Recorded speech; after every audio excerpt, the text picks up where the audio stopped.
Om Sanders pun naik pitam dan langsung menuju ke tempat steward dengan pistol di tangannya guys, dan mengancam akan menembaknya di kepalanya. Halo guys, kembali lagi dengan saya Andres di Acicox TV, channel yang akan membahas sejarah berdirinya perusahaan-perusahaan terkenal di dunia ini. Jika Anda tertarik, jangan lupa subscribe channel ini. Semoga Anda diberikan rezeki berlimpah. Alright guys, langsung saja kita mulai ceritanya.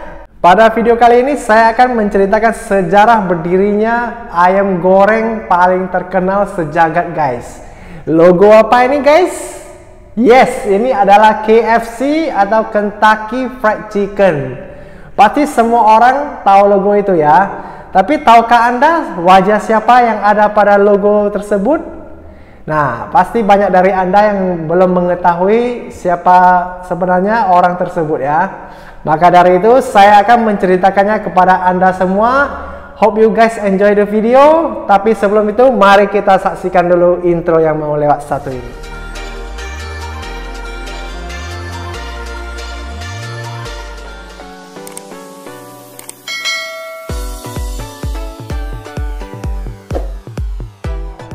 Wajah pada logo tersebut adalah Harlan David Sanders yang lahir pada tanggal 9 September 1890 di Henryville, Indiana, Amerika Serikat.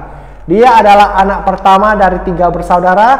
Ayahnya adalah seorang petani dan ibunya sangat religius dan ketat dalam mendidik anak-anaknya. Hampir setiap hari anak-anaknya pasti dihujani pidato larangan ini dan itu. Jangan pernah kalian merokok, mabuk-mabukan dan berjudi ya. Kelar kalian kuletup satu-satu. Dan pada tahun 1895, ayah dari Harlan David Sanders pun meninggal. Panjang kali ya guys namanya. Kita singkat saja dengan sebutan Om Sanders guys.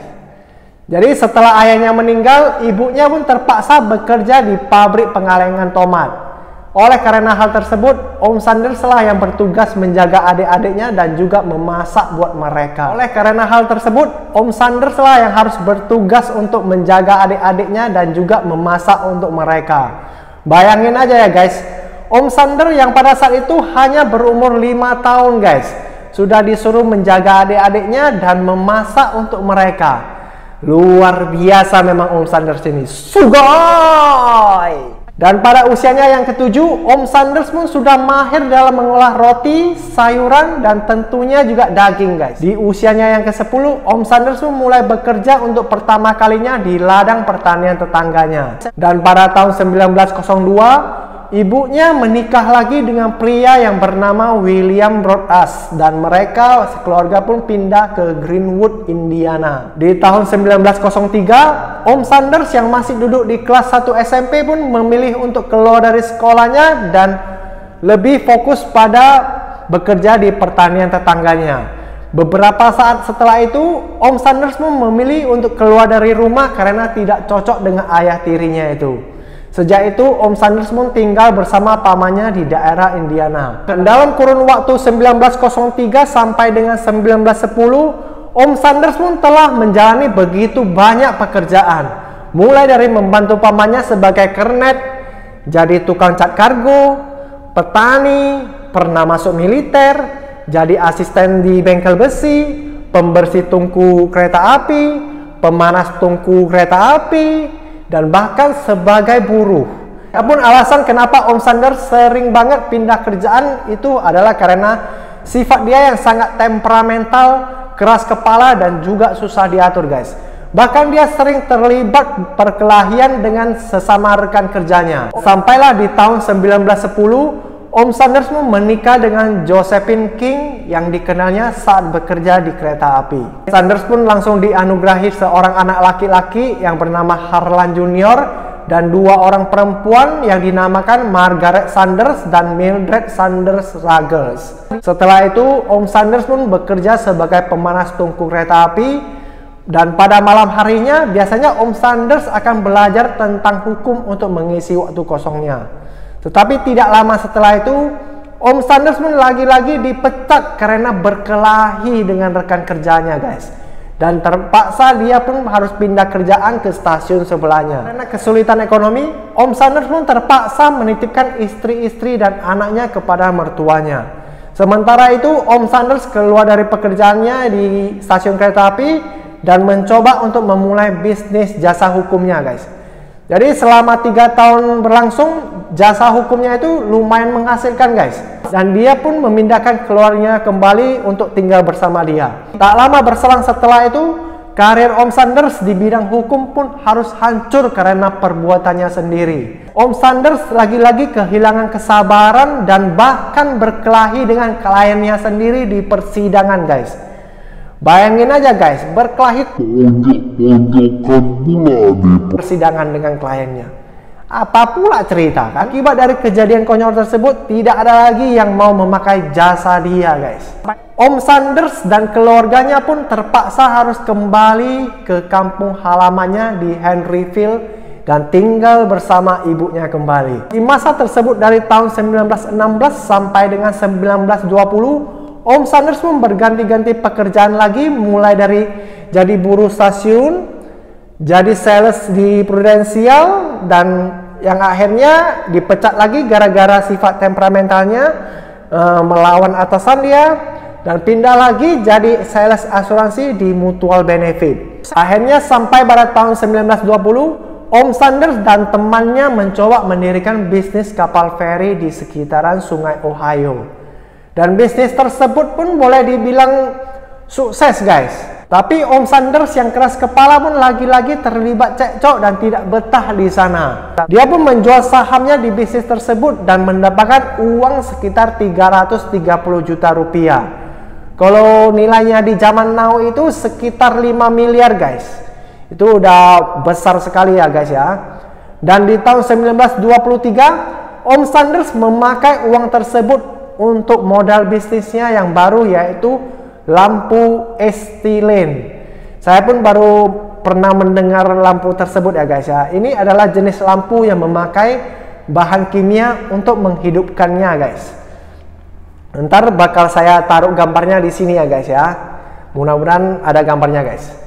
Dan ternyata Om Sanders salah langkah, guys, dan bisnisnya tersebut gatot alias gagal total. Karena pada saat itu orang-orang lebih memilih memakai lampu elektronik keluaran Delco. Setelah bisnisnya hancur lebur, Om Sanders pun pindah ke Winchester, Kentucky dan bekerja sebagai salesman di perusahaan ban yaitu Michelin. Naasnya belum genap setahun bekerja di sana, Michelin pun menutup cabang tersebut dan Om Sanders pun lagi-lagi kehilangan pekerjaannya. Anjay. Dah berapa puluh pekerjaan sih ini Om Sanders, in out terus. Tepok jidat lah, guys. Dan pada tahun 1924, entah bagaimana ceritanya, dia pun kebetulan bertemu dengan general manager dari Standard Oil of Kentucky dan ditawarin posisi supervisor untuk mengurus SPBU yang di daerah Nicholasville. Singkat cerita, di tahun 1930 terjadi krisis ekonomi di Amerika. Akibatnya, perusahaan Standard Oil of Kentucky pun menutup cabang SPBU yang diurus oleh Om Sanders tersebut. Jadi Om Sanders pun udah bekerja selama 5-6 tahun di SPBU tersebut ya, guys ya, sebelum akhirnya ditutup oleh perusahaannya. Dan beruntungnya pun gak lama setelah itu Om Sanders ditawari perusahaan sel untuk membuka SPBU sel di daerah North Corbin, Kentucky. SPBU-nya disediakan sel, Om Sanders tidak perlu membayar uang sewa, tapi sebagai gantinya sel meminta persenan komisi dari hasil penjualan. Om Sanders pun menyetujuinya dan mulai mengelola SPBU tersebut. Di SPBU tersebut, Om Sanders pun mencoba untuk membuka kafe kecil-kecilan yang menyediakan menu ayam dan steak bagi yang mau istirahat di SPBU-nya. Ya semacam rest area gitulah ya, guys ya. Nah, disinilah ada cerita yang sangat menarik dari Om Sanders, guys. Pasti banyak dari kalian yang belum pernah dengar cerita ini, guys. Perlu diketahui, guys, daerah Om Sanders kelola SPBU ini dikenal sangat angker dan dipenuhi oleh bandit-bandit preman-preman gitu, guys. Jadi hal seperti tembak-menembak pistol di area tersebut pun udah menjadi hal biasa, guys, untuk perebutan kekuasaan. Maka dari itu, Om Sanders pun selalu ready pistol di meja kasir dan tempat tidurnya untuk berjaga-jaga. Nah, di saat itu ada saingan Om Sanders, yaitu dari pihak Standard Oil of Kentucky yang dulunya Om Sanders bekerja. Itu dikelola oleh pria yang bernama Matt Stewart. Nah, sampailah pada suatu saat Om Sanders yang pengen tempatnya lebih diketahui orang pun, dia mengecat dinding sekitar stasiun kereta api untuk memberi petunjuk arah untuk ke SPBU-nya, guys. Seperti semacam iklan gitulah, guys ya. Namun Anda tahu apa yang terjadi, guys? Si Stewart saingannya itu dengan sengaja mengecat ulang dinding tempat iklan Om Sanders, guys. Jadi Om Sanders sudah lukis susah-susah tanda panah di sana ada SPBU Sanders gitu. Datang si Stewart, datang diceknya balik, guys. Diceknya balik, udah selesai, guys. Nggak ada petunjuk lagi, guys. Nah, hal ini akhirnya diketahui oleh Om Sanders dan tentu saja itu membuat dia sangat marah, guys. Om Sanders pun naik pitam dan langsung menuju ke tempat Stewart dengan pistol di tangannya, guys, dan mengancam akan menembaknya di kepalanya kalau dia berani sekali lagi untuk mengecat ulang iklannya tersebut. Jadi, woi kampret, masih berani ya lu ya, pecah pala kau kali ini. Stewart pun langsung loncat turun dari tangganya dan tiba-tiba menembakkan 5 peluru ke arah rombongan Om Sanders. Tell me pretty lies, look me in the face, tell me that you love me, even if it's fake.